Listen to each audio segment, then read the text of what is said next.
The ballroom of the Beverly Hills Hotel sparkled under crystal chandeliers that Saturday evening. Women in elegant gowns and men in sharp tuxedos filled every corner of the massive space. This wasn't just another fancy party. This was the annual Children's Hospital Charity Gala, where Hollywood's biggest names came together to raise money for kids who needed medical care they couldn't afford.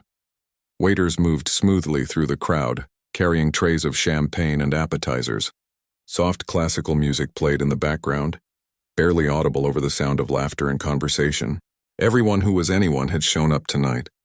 Movie stars chatted with directors. Business moguls shook hands with athletes. The energy in the room buzzed with excitement and wealth. Near the center of it all stood Ronda Rousey, looking slightly uncomfortable in her floor-length navy blue dress. She was used to gym clothes and fighting gear, not designer gowns and high heels. But she'd been invited as a special guest and she couldn't say no to helping sick children. She smiled politely as people approached her, asking for photos and telling her how much they admired her fighting career. "You were incredible in the octagon," one man said enthusiastically. "My son watches your fights all the time." "Thank you," Ronda replied warmly, though she'd heard similar comments 100 times before. She appreciated the support, but sometimes she wished people could see beyond the fighter. She was more than just someone who threw punches for a living. On the opposite side of the room, an elderly man with silver hair and piercing blue eyes surveyed the crowd. This was Vladimir Petrov, arguably the greatest living pianist in the world. At 78 years old, he'd performed in every major concert hall from Carnegie to the Royal Albert. His fingers had touched the keys of pianos for kings, presidents, and millions of ordinary people who'd been moved to tears by his music. Tonight, Vladimir wore a perfectly tailored black suit with a silk burgundy pocket square. His posture remained straight despite his age, and his eyes held a sharpness that seemed to look right through people. He'd come tonight not just to support the charity, but because the organizers had promised him access to a 1923 Steinway grand piano that once belonged to a famous composer. He never could resist a historic instrument. The evening moved forward with speeches and presentations. The hospital director talked about all the good work being done. A young girl who'd survived cancer sang a beautiful song that made many guests wipe away tears. Then the auction began, with expensive items going for even more expensive prices. A vacation package to Bali sold for $50,000. A signed guitar from a rock legend went for $75,000. After the auction ended, the organizers announced a special surprise. Vladimir Petrov would perform a short piece on the historic Steinway piano. The crowd erupted in applause as spotlight operators scrambled to illuminate the piano at the far end of the ballroom. Vladimir walked slowly to the piano, acknowledging the applause with a slight nod. He sat at the bench, adjusted his position, and placed his fingers on the keys. Then he began to play.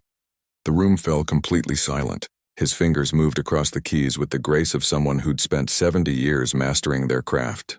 The music that poured from the piano seemed almost impossible. It was both powerful and delicate, loud and soft, joyful and sorrowful all at once. People forgot about their drinks, their conversations, their phones. They simply listened.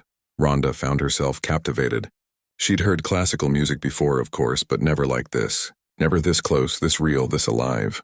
The music seemed to reach inside her chest and squeeze her heart. She felt emotions she couldn't name, memories she'd forgotten, dreams she'd given up on. It was almost too much. When Vladimir finished, the applause was deafening. People stood cheering and clapping until their hands hurt.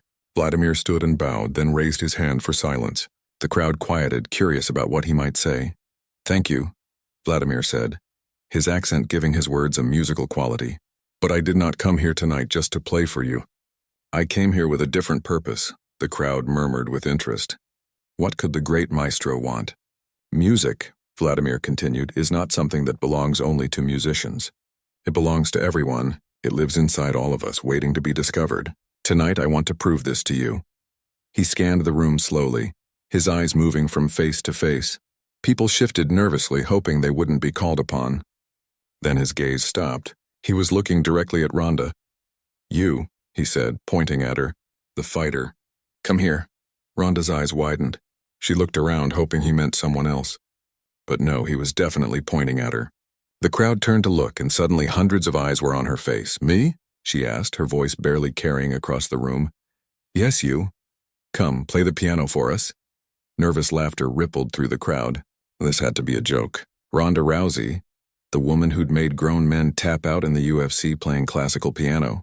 Impossible, Ronda shook her head. I don't play piano. I'm a fighter, not a musician. Come, Vladimir insisted, his voice gentle but firm. Trust me. I really can't, Ronda said, feeling her face flush with embarrassment. I've never even touched a piano before. Then tonight will be your first time, come. The crowd began to murmur louder. Some people looked uncomfortable, feeling bad for Ronda. Others seemed amused, curious to see how this would play out. A few pulled out their phones, ready to record whatever happened next. Ronda felt trapped. She could handle getting punched in the face. She could handle brutal training sessions and tough opponents, but this? Being asked to humiliate herself in front of hundreds of wealthy, important people. This was a different kind of challenge. Vladimir continued to stand by the piano, waiting patiently. His expression held no mockery, no joke. He looked completely serious, as if he genuinely believed she could do this impossible thing. Please, he said softly, but the microphone caught his word and carried it through the entire ballroom. I would not ask if I did not see something in you. Give me 5 minutes. If I am wrong, you may leave and I will apologize. But I am not wrong. Something in his voice made Ronda pause. She'd built her entire career on accepting challenges, on proving people wrong, on doing things others said couldn't be done. Could she really back down now in front of all these people? She took a deep breath and started walking toward the piano. Her heels clicked against the marble floor, each step feeling like a mile. The crowd parted to let her through, everyone watching, everyone waiting to see what would happen next. As she reached the piano, she looked at Vladimir. Up close, she could see the wisdom in his eyes, the confidence in his slight smile. He believed in something she couldn't see yet. I really don't know what I'm doing, she whispered to him. Good, he whispered back. That is when the magic happens. He gestured to the piano bench. Ronda sat down slowly, her hands trembling slightly. She looked at the keys stretching out before her, black and white, 88 of them, each one a mystery. The room behind her had gone completely silent. She could feel every single person watching her, waiting for her to fail or succeed or just do something. Vladimir leaned close to her ear.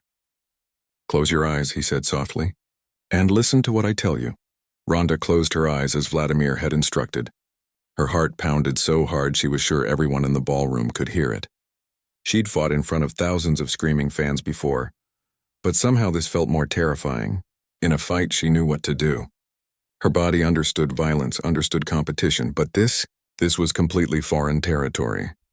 Keep your eyes closed, Vladimir said quietly beside her. Good, now tell me something. When you fight, what do you think about? The question surprised her. I don't think, she answered honestly. I just feel, I react. My body knows what to do. Exactly, Vladimir said, and she could hear the smile in his voice. Music is the same. It is not about thinking. It is about feeling. Now, I want you to remember something for me. Think of the happiest moment in your childhood. Can you do that? Ronda's mind drifted back through the years. She was 7 years old, sitting on her mother's lap after winning her first judo tournament. Her mother's arms wrapped around her, telling her how proud she was. The memory filled her chest with warmth. I have it, Ronda whispered. Good. Hold that feeling. Now I'm going to place your hands on the keys. Do not open your eyes. She felt Vladimir's weathered hands gently lift her right hand. He positioned her fingers on the smooth keys, adjusting each one carefully. Then he did the same with her left hand. The keys felt cool under her fingertips, solid and real. Your right index finger is on a key called C, Vladimir explained. You do not need to remember the name. Just remember the feeling. Now I want you to press that key, gently, like you are touching something precious. Ronda pressed down. A single clear note rang out through the silent ballroom. It hung in the air, pure and simple. Beautiful, Vladimir said. That note is yours now. You created that sound. Nobody else in this room.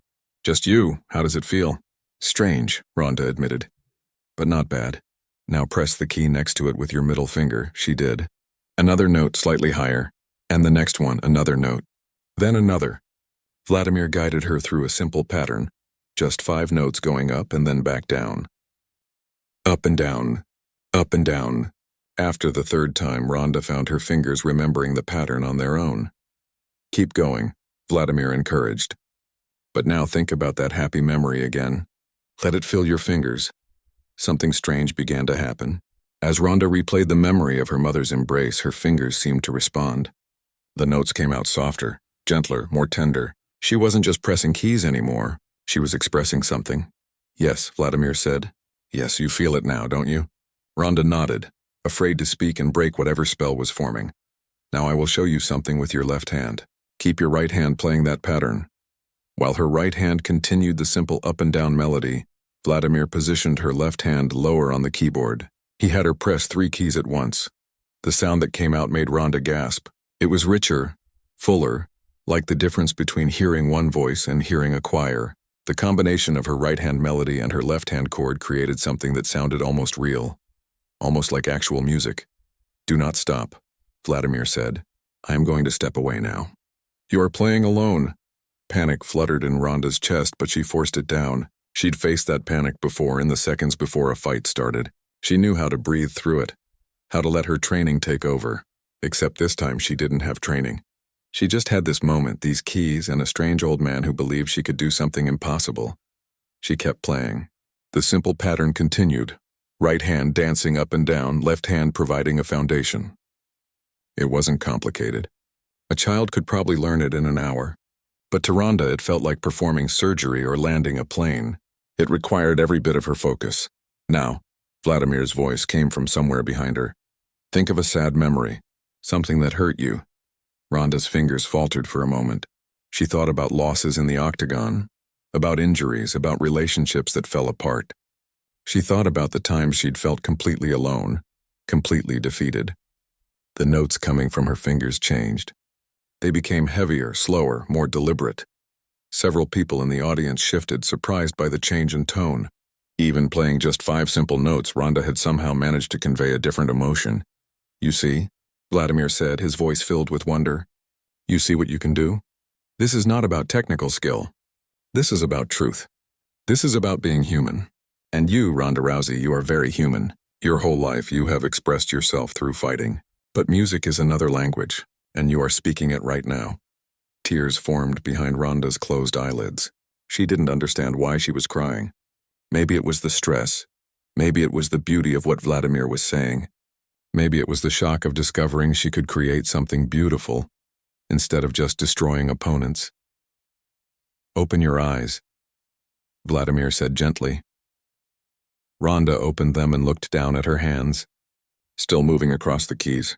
She watched her fingers press down and release, press down and release. These were the same hands that had thrown championship-winning punches. The same hands that had made opponents submit. Now they were making music. She looked up at the audience. Hundreds of faces stared back at her, but they weren't laughing or mocking. They were captivated. Some people had their hands over their mouths. Others had tears in their eyes. Everyone seemed to be holding their breath. Vladimir returned to her side. Now I'm going to teach you one more thing. A simple ending. Then you will play everything together, and you will give these people a gift they did not know they needed. He showed her how to end the pattern, how to slow down the notes, how to press the final chord and let it ring out into silence. Rhonda practiced it twice, her confidence growing with each repetition. You are ready, Vladimir said. Play it from the beginning, all the way through. And this time do not think about happy or sad. Think about strength. Think about every challenge you have overcome. Think about every time someone told you that you could not do something, and you proved them wrong. Play that. Rhonda positioned her hands back at the starting position. She took a deep breath, the same kind of breath she took before entering the octagon. Then she began to play. The simple melody filled the ballroom once again, but this time it was different. This time Rhonda played it with purpose, with power, with the same determination she brought to everything in her life. The notes weren't perfect. Her timing wavered occasionally. A few times she hit wrong keys and had to correct. But none of that mattered. What mattered was the raw authenticity pouring from the piano. What mattered was watching someone discover a part of themselves they never knew existed. What mattered was the courage it took to try something new in front of hundreds of strangers. Vladimir stood beside the piano, watching Rhonda play his simple composition. Tears rolled down his wrinkled cheeks. In all his years of teaching and all his years of performing, he had never felt more proud than he did in this moment. Rhonda reached the ending he'd taught her. She slowed the notes down, building to the final chord. Then she pressed all the keys together, letting the sound swell and fill every corner of the enormous room. The chord hung in the air, vibrating, alive, refusing to die, and then slowly, it began to fade into silence. The silence that followed the final chord felt alive. It stretched across the ballroom like a living thing, wrapping around every person in the room. For 5 long seconds, nobody moved. Nobody breathed. Nobody dared break whatever magic had just happened. Rhonda sat frozen at the piano, her hand still resting on the keys. She stared at her fingers like they belonged to someone else. Had she really just done that? Had she actually played music in front of all these people? Her mind struggled to process what had just happened. Then someone started clapping. It was a single pair of hands at first, slow and deliberate. Then another person joined. Then another. Within seconds, the entire ballroom erupted into thunderous applause. People weren't just clapping politely like they did at fancy events. They were on their feet, some shouting, some wiping tears from their faces, all of them applauding like they'd just witnessed something truly extraordinary. Rhonda turned on the piano bench, shocked by the reaction. A woman in a red dress near the front was crying openly, not bothering to hide her tears. A man in his 60s stood with his hands raised above his head, clapping so hard his face turned red. Young people pulled out their phones, recording the standing ovation. The noise level was incredible, almost overwhelming. Vladimir placed his hand on Rhonda's shoulder. When she looked up at him, she saw that the old maestro was crying too. His blue eyes sparkled with moisture and his lined face held an expression of pure joy. "Do you understand what you just did?" he asked, his voice barely audible over the applause. Rhonda shook her head. "I just played some notes. It was simple. Nothing special." "No," Vladimir said firmly. "You did something that most trained musicians never achieve. You played with complete honesty.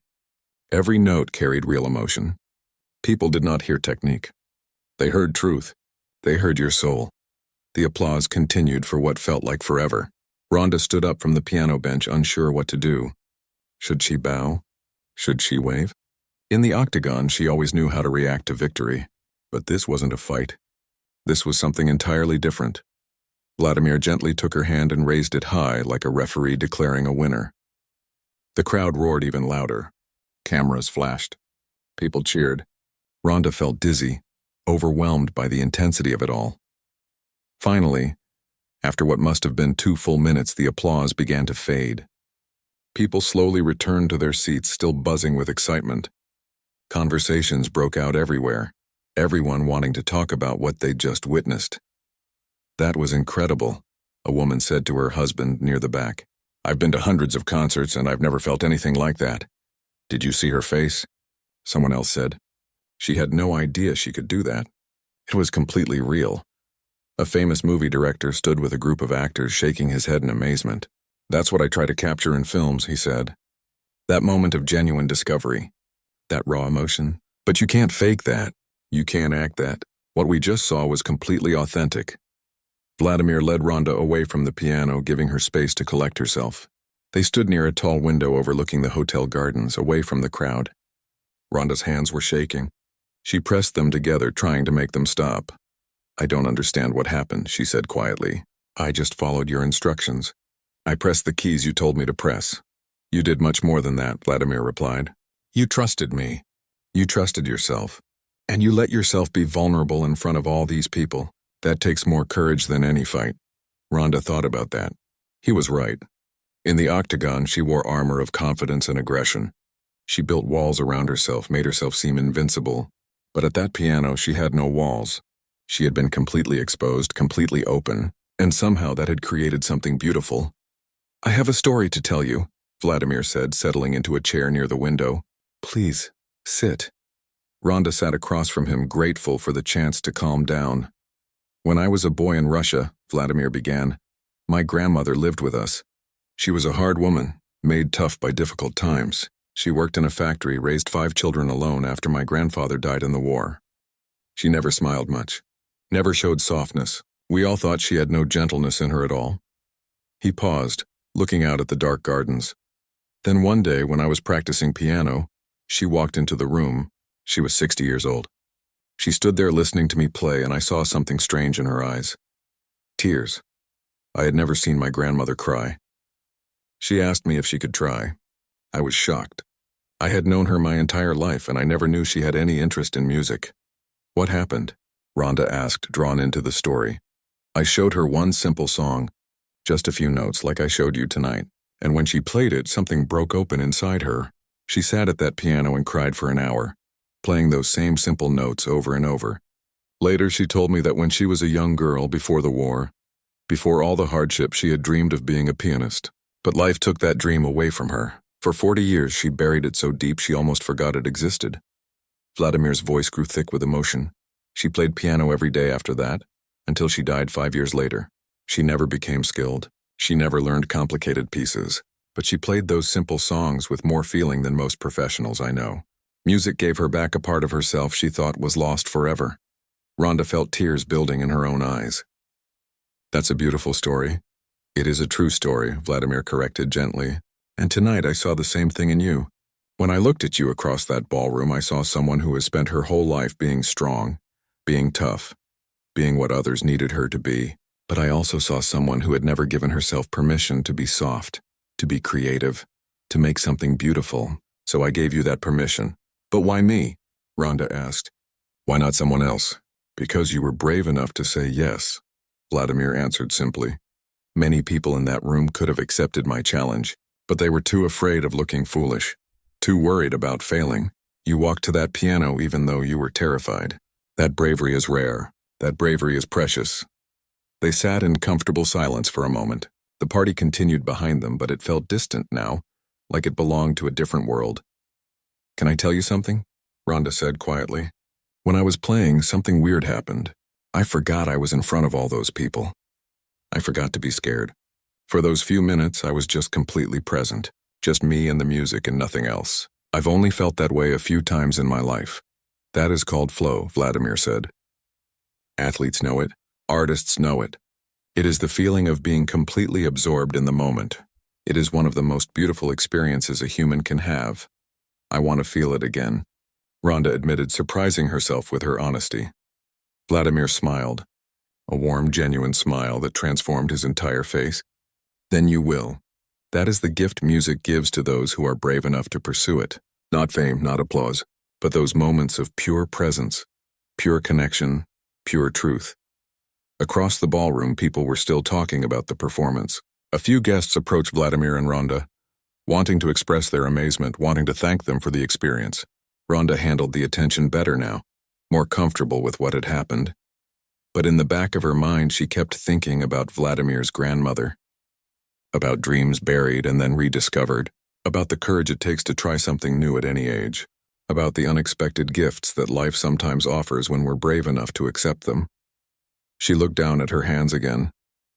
Fighters' hands, warriors' hands, but now maybe musicians' hands too. The next morning, Rhonda woke up in her hotel room to the sound of her phone buzzing non-stop. She reached over groggily, squinting at the screen. 23 missed calls, 78 text messages. Her social media notifications had gone completely crazy, showing numbers she'd never seen before. What the hell? She muttered, sitting up in bed. She opened her messages. The first one was from her best friend. Rhonda, you're everywhere. Check Twitter right now. Her manager had sent 5 messages in a row. Call me immediately. This is huge. Every news outlet wants to talk to you. Even her mother had texted. Sweetheart, I just watched the video. I'm crying. I had no idea. Call me when you can. Confused and still half asleep, Rhonda opened Twitter. Her name was trending. Not just trending, but the #1 trend in the entire country. She clicked on it and her breath caught in her throat. The video was everywhere. Someone had recorded her performance at the piano, and it had spread across the internet like wildfire. The clip had already been viewed over 20 million times. 20 million. In less than 12 hours. She scrolled through the comments, her heart pounding. I've watched this 10 times and I cry every single time. This is what pure human emotion looks like. I don't even like classical music, but I can't stop watching this. Something about it just hits different. The way her hands shake at the beginning, but then she finds the rhythm. This is the most beautiful thing I've seen all year. Ronda Rousey proving once again that she's not afraid of any challenge. From the octagon to the piano, Absolute legend. But not all the comments were positive. Some people were skeptical. This has to be staged. There's no way she just learned to play like that in 5 minutes. Obviously, she knew how to play already. This is just a publicity stunt for something. The music was too simple. People are overreacting. It wasn't that impressive. Rhonda felt a knot form in her stomach. She'd expected the critics and fighting. That came with the territory. But this felt different. This felt more personal somehow.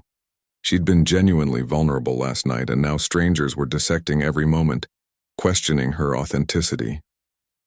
Her phone rang. It was her publicist calling for the 3rd time. "Rhonda, finally," the woman said when she answered. "Have you seen what's happening?" "I'm looking at it now," Rhonda replied. "It's insane." "Insane doesn't even cover it." "Good Morning America wants you on tomorrow." Ellen's People called. Jimmy Fallon called. CNN wants an interview. Rolling Stone wants to do a feature story. And that's just in the last 2 hours. Rhonda rubbed her temples. "I don't understand." It was just a few simple notes. It wasn't even real piano playing. "That's exactly why people are connecting with it," her publicist explained. "In a world where everything feels fake and manufactured, you gave people something completely genuine. You weren't trying to be perfect. You were just being human. That's powerful." After the call ended, Rhonda sat on her bed, staring at her phone. The video kept playing on her screen. She watched herself walk to the piano, saw the fear on her face, saw Vladimir guiding her hands. She watched the moment when something shifted, when she stopped thinking and started feeling. She saw the tears on people's faces in the audience. Maybe her publicist was right. Maybe people weren't responding to the music itself, but to what it represented. The courage to try, the willingness to fail, the beauty of discovery. A text came through from an unknown number. She almost deleted it, but something made her open it. "Ms. Rousey, this is Teresa Chen. I'm a middle school music teacher in Ohio. I just wanted you to know that I showed your video to my students this morning. I have a student named Danny who has refused to participate in class all year. He's convinced he has no musical talent and nothing I say can change his mind. But after watching your video, he asked if he could try the piano. He played his first notes today. You gave him courage. Thank you." Rhonda read the message 3 times, her eyes filled with tears. This teacher had taken the time to find her number and reach out. Because of what happened last night, some kid in Ohio had decided to try something he was afraid of. That meant something. That mattered. More messages came in throughout the day. A woman who was 65 years old said she'd enrolled in piano lessons after 30 years of wanting to, but being too scared. A man who'd given up on his dream of learning guitar picked it back up.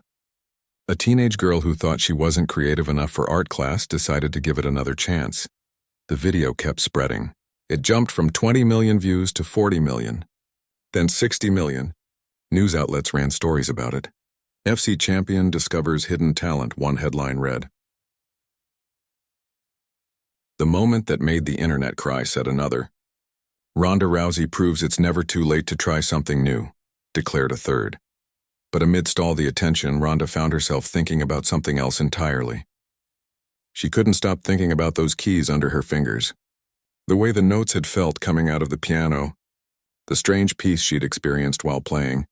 She wanted to feel that again. She picked up her phone and called Vladimir. She'd gotten his number before leaving the gala, though she hadn't expected to actually use it. "Hello?"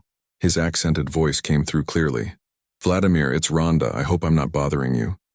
"Not at all, my dear. I have been watching the response to our little moment. Quite something, isn't it?" "It's overwhelming," Rhonda admitted. "But that's not why I'm calling.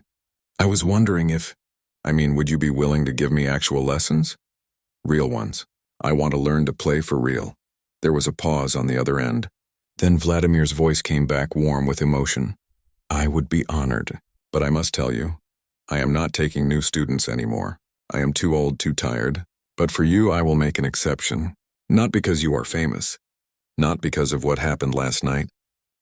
But because you asked. Most people who have that experience, they enjoy the moment and then move on. But you want to pursue it. That tells me everything I need to know about your character." They arranged to meet the following week at Vladimir's home in the Hollywood Hills. He would start teaching her properly, from the very beginning. Scales, technique, music theory. All the boring foundational work that real pianists had to learn. After hanging up, Rhonda felt something she hadn't felt in a long time. Excitement mixed with nervousness. The same feeling she'd had before her first judo competition as a kid. The feeling of standing at the beginning of something new, something challenging, something that might change her in ways she couldn't predict. She looked at her hands again. They were marked with old scars from training and fighting. Her knuckles had been broken and healed multiple times. These weren't delicate musician's hands. They were warrior's hands. But Vladimir had shown her they could be both. That evening, she received one more message that made her stop and think. It was from a woman named Patricia, a nurse from Seattle. Dear Rhonda, I'm 52 years old. I've spent my whole life taking care of other people. My patients, my kids, my aging parents. I've never done anything just for myself, just because it brought me joy. Watching you sit at that piano, scared but doing it anyway, made me realize something. I've been telling myself I'm too old, too busy, too untalented to pursue the things I dream about. But you showed me that none of that matters. Tomorrow I'm signing up for a painting class, something I've wanted to do since I was a little girl. Thank you for reminding me that it's not too late. Thank you for being brave enough to look foolish. Thank you for being human. Rhonda saved that message. She would keep it forever, she decided. Because it reminded her that sometimes the smallest acts of courage could ripple outward in ways we never expect. That being vulnerable in front of others wasn't weakness. It was strength. That night before going to sleep, she sat on the edge of her bed and pressed her fingers down on the mattress. Imagining they were piano keys, she played through the simple melody Vladimir had taught her, hearing it in her mind. Her fingers remembered the pattern perfectly. She smiled in the darkness. The fighter had discovered she could create beauty too. And she was just getting started. 6 months later, Rhonda stood outside Vladimir's home in the Hollywood Hills. Just like she had every Tuesday and Thursday for the past half year. The modern house sat perched on the hillside, with floor-to-ceiling windows that overlooked the city below. She'd made this drive so many times now that her car seemed to know the way on its own. She pressed the doorbell and waited. Through the glass, she could see Vladimir shuffling toward the door. He moved slower these days. The last few weeks, she'd noticed him getting tired more easily during their lessons. It worried her. But whenever she asked about it, he would wave his hand dismissively and tell her to focus on her scales. Right on time, as always, Vladimir said, opening the door with a warm smile. Come in, come in. Inside, the house smelled like coffee and old books. Vladimir's grand piano dominated the main room, the same one she'd been learning on all these months. Her sheet music sat on the piano stand, covered with Vladimir's notes and corrections in red pen. How are the hands today? Vladimir asked, settling into his usual chair beside the piano. Rhonda flexed her fingers. Good. I practiced for 2 hours yesterday. I think I finally got that Chopin piece you assigned. Let me hear it then. Rhonda sat at the piano, taking a moment to position herself correctly. Everything Vladimir had taught her came flooding. Back posture, hand position, breathing. She placed her fingers on the keys and began to play. The piece was infinitely more complex than those first simple notes she'd played at the charity gala. This had dynamics, tempo changes, emotion woven into every measure. Her fingers moved across the keys with a confidence that would have seemed impossible 6 months ago. She still made mistakes. She still struggled with certain passages. But she was really playing now, not just pressing keys. When she finished, she looked at Vladimir anxiously, waiting for his critique. He always found something to correct, something to improve, but Vladimir was crying. Tears streamed down his weathered face, and he made no attempt to wipe them away. Vladimir? Rhonda stood up concerned. What's wrong? Was it that bad? He shook his head, laughing through his tears. No, my dear. It was beautiful. Truly beautiful. Not perfect, no, but beautiful. And more than that, it was yours. You have found your own voice at the piano. Rhonda sat back down, relief washing over her. You scared me. I thought you were upset. I am upset, Vladimir admitted. But not because of your playing. I am upset because I must tell you something. And I have been putting it off for weeks now. A cold feeling settled in Rhonda's stomach. What is it? Vladimir took a deep breath. I am dying, Rhonda. Cancer. The doctors say I have perhaps 2 months, maybe 3 if I am lucky. I have known for some time, but I wanted to finish teaching you before I said anything. The words hit Rhonda like a punch to the gut. She opened her mouth but couldn't find any words. Vladimir dying? It didn't seem possible. He'd become such an important part of her life these past months. More than just a teacher, a mentor, a friend. I don't understand, she finally managed. You seem fine. You're teaching, you're walking around. The body is a good liar, Vladimir said gently. It hides the truth until it cannot hide it anymore. But I am not sad, Rhonda. I am 78 years old. I have lived a full life. I have played in the greatest concert halls in the world. I have taught students who went on to do magnificent things. And in my final months, I got to witness something truly special. I got to watch you discover music. Tears welled up in Rhonda's eyes. This isn't fair. I just started learning. There's so much more you need to teach me. I have taught you everything that matters, Vladimir said. The technical things you can learn from books, from other teachers. But the important thing, the soul of music, that I have already given you. You felt it that first night at the gala. You feel it every time you play. That is the gift. Everything else is just details. They sat in silence for a long moment. Outside, the sun was setting over Los Angeles, painting the sky in shades of orange and pink. I want to tell you why I chose you that night, Vladimir said quietly. It was not random. It was not just for drama or entertainment. When I looked at you across that ballroom, I saw something in your eyes. I saw someone who had spent their whole life proving themselves in one arena, who had conquered that world completely, but who was searching for something more. Something deeper. I saw hunger, not for victory but for meaning. You saw all that in one look? Rhonda asked, wiping her eyes. When you are my age, you learn to read people quickly. Life is too short for confusion. He smiled. And I wanted my last great act as a teacher to be something special. Not teaching another talented child who would have learned anyway, but giving music to someone who never knew they needed it. That felt like the right way to end my career. You gave me more than music, Rhonda said. You showed me that I could be more than just a fighter. That there were other ways to express strength, other ways to connect with people. Do you know how many messages I still get every day from people who watched that video? People who tried new things because they saw me try. People who stopped being afraid of looking foolish. That video. Vladimir chuckled. 150 million views now, last I checked. More people have seen you play those simple notes than ever heard me perform in concert halls. There is something beautiful about that. Something democratic. Music reaching people who never would have attended a classical concert. What happens now? Rhonda asked. With your teaching, I mean. Do you have other students? No, you are my last. I stopped taking new students years ago, remember? I only agreed to teach you because you asked so genuinely, because you wanted to learn, not to become famous or to add another skill to your resume, but because you had felt something real and wanted to understand it better. That kind of student comes along once in a lifetime if you are lucky. Vladimir stood up slowly, walking to a shelf lined with old books and photographs. He picked up a small wooden box and brought it back to his chair. I want to give you something, he said, opening the box. Inside was a silver pendant on a delicate chain. This belonged to my grandmother. The one I told you about. She wore it every day after she discovered piano. When she died, she left it to me with instructions. She said I should give it to someone who reminds me of her, someone who found music later in life, someone who proved that it is never too late to become who you are meant to be. He held out the pendant to Rhonda. She took it with shaking hands. The pendant was simple, just a small treble clef symbol worn smooth by decades of wear. I can't accept this, Rhonda whispered. It's too important. That is exactly why you must accept it. It needs to continue its journey. My grandmother would want you to have it. I want you to have it. Rhonda fastened the chain around her neck. The pendant settled just below her collarbone, warm against her skin. Promise me something, Vladimir said. Promise me you will keep playing. Not for fame, not for others, but for yourself.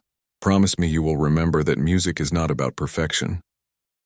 It is about truth, about being present in the moment, about expressing what cannot be expressed in words.